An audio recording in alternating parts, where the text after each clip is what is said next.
dzesango. Takaita sedhipi. Tida ndianoziva mhuka dzacho. Chiteererai munzwe. Kune nzou inova mhuka huru kwazvo. Koita chipembere chine nyanga inokosha kwazvo. Kune makudo netsoko. Kozoti shumba inova iyo mambo vesango. Mhuka dzose idzi todziwana mugomo guru reZimbabwe. Iro gomo guru reZimbabwe rine mhuka dzakawanda. Iro gomo guru reZimbabwe rine mhuka dzakawanda. Kana tokwira karakata kana todzoka tserendende muchiba. Kana tokwira karakata kana todzoka tserendende muchiba. Ona gomo guru reZimbabwe rine mhuka dzakawanda dzinoyevedza dzakaita senhoro, makudo, tsoko nembira. Gomo iri rine miti yakanaka kwazvo. Rine michero yakawanda yakaita senhunguru, maroro netsambatsi, inova michero inoraramisa mhuka dzemugomo iri pamwe nevanhu vanokwira mugomo iri.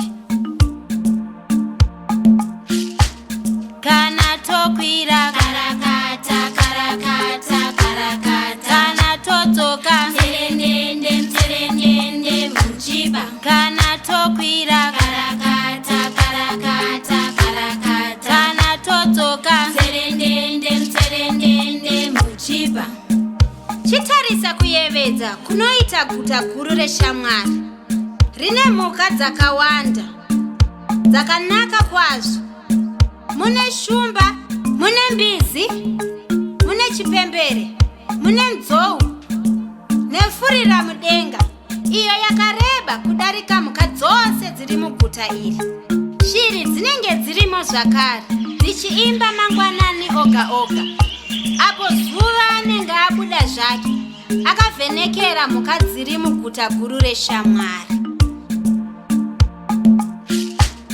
Iro guta guru reShamwari rine mhuka dzakawanda. Iro guta guru reShamwari rine mhuka dzakawanda. Kana tokwira karakata kana todzoka tserendende muchiba. Kana tokwira karakata kana todzoka tserendende muchiba. Kana tokwira karakata kana todzoka tserendende muchiba. Kana tokwira karakata kana todzoka tserendende muchiba.